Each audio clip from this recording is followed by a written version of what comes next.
YouTube channel, and today I'm going to talk on a new topic, that is lie detection and how these tests work. It's quite an interesting topic, so I'll give you a complete understanding of this topic.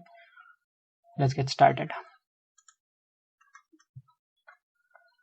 This test for lie detection is called a polygraph test.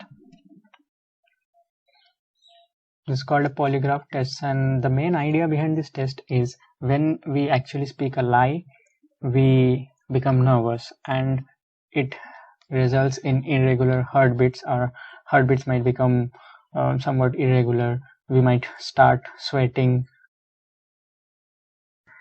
Our pulse rate might change suddenly. Our blood pressure might show a spike, or our breathing patterns might become different. There might be little twitching movements in some of the muscles in our body. So these are the main things on which a lie detection is based. All these parameters are monitored continuously during the test using various sensors, and outcomes are plotted on a graph paper, and later on we'll use these outcomes and detect whether a person is telling a lie or not. Also, first we have to set up the norms for a person's signals. For example, this is the heartbeat pattern that we get when the person is not telling a lie. We will be asking him some simple questions like what is his name, what is his whether he would like a glass of water or not. Such yes or no questions are asked to him, and his default parameters are plotted, and this is called the default signal. Later on we will use this one to compare with our outcomes of the test.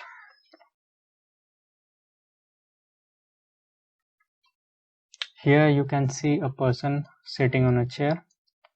Person is sitting on a chair, and this is a blood pressure measuring device that's attached on his arms.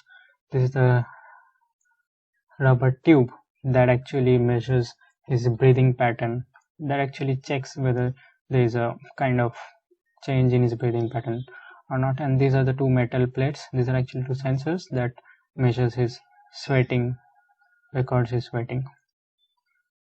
Suppose this one was his normal heartbeat pattern when he was asked some simple questions. Maybe when he was asked whether he would like a glass of water or not. And let's say this one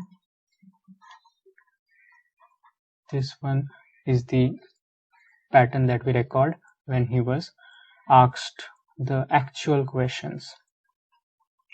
So this spike actually indicates that he is telling a lie. The expert would analyze these spikes and they'll detect whether he is telling a lie or not. You can see a computer screen over here where these signals are being processed and plotted on a graph. Previously it used to be plotted on graph papers, but nowadays we have digital computers, so they are of no use. Now we'll go to the accuracy of these tests. Frankly speaking, these tests are not quite reliable, mainly because the interpretation of the graphs are subjective. They are interpreted by the experts. Yes, they are very, very experienced in their job, but still there is a space for errors. We can't say definitely this person is lying or this person is telling the truth. There is always a little bit of ambiguity.